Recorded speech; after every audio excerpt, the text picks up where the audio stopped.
मधेपुरा की एक 30 वर्षीय महिला मुखिया अपने ही पंचायत के एक वार्ड सचिव के साथ भाग करके तीसरी शादी कर लेती है। और जब ये मामला प्रकाश में आता है तब गांव वाले जो हैं उस महिला मुखिया का घर का घेराव करते हैं लाठी डंडे लेकर के। और मामला इतना बढ़ जाता है कि अंततः पुलिस को आकर के गांव वालों को समझा बुझा करके शांत करना पड़ता है। और फिर जिस लड़के से महिला ने शादी की थी उस लड़के को पुलिस पकड़ के जेल ले जाती है। जब आप पूरी कहानी सुनेंगे तो आपके पैरों तले जमीन खिसक जाएगी और आप सोचने लगेंगे कि ऐसा भी होता है क्या कहीं। बाकी अब पूरी खबर क्या है, कहां का ये मामला है और कौन है ये मुखिया जी, इन सभी मुद्दों पर विस्तार से बात करेंगे और आपको बताएंगे। लेकिन उससे पहले आप हमारा परिचय जान लीजिए। नमस्कार, मेरा नाम वेद प्रकाश है। आप जनता जंक्शन देखना शुरू कर चुके हैं और कैमरे के पीछे हैं विशाल। मधेपुरा जिले के शेखपुरा गांव की मुखिया सुनीता देवी जो हैं 11 सालों में तीसरी बार शादी करती हैं। और कमाल की बात यह है कि इस तीसरी बार जो शादी उन्होंने की है इसमें से 2 शादी प्रेम विवाह करती हैं।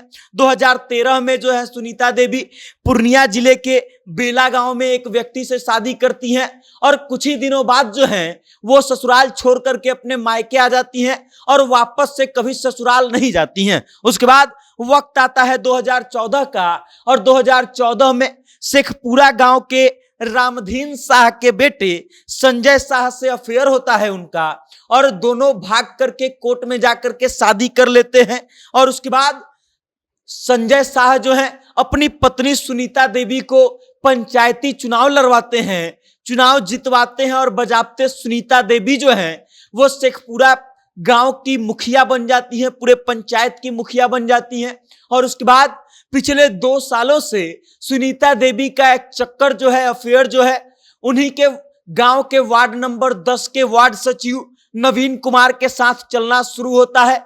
और इस बात की जानकारी जो है वो संजय शाह को भी होती है। जब सुनीता देवी फोन पर नवीन कुमार से बात करती हैं तो संजय शाह कई बार रोकते हैं, लेकिन सुनीता देवी इन सब बातों को मानती नहीं है। और इससे पहले 2 बार सुनीता देवी जो है नवीन कुमार के साथ भाग भी चुकी थी, लेकिन दोनों 10-15 दिनों बाद वापस आ जाते थे।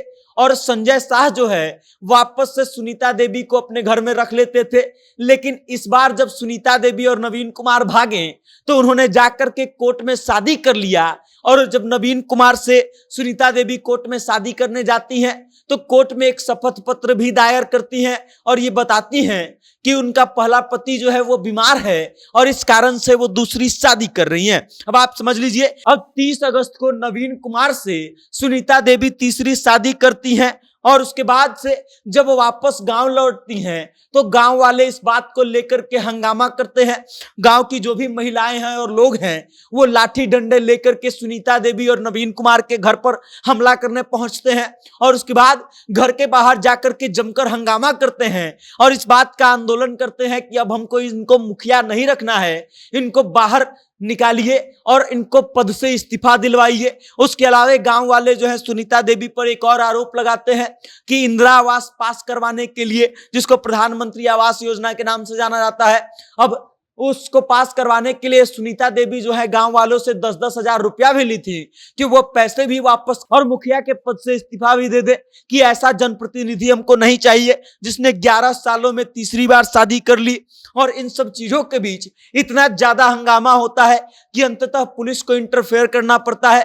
पुलिस आती है, गांव वालों को समझा बुझा करके शांत कराती है और फिर नवीन कुमार मेहता को पकड़ करके अपने साथ ले जाती है, गिरफ्तार कर लेती है।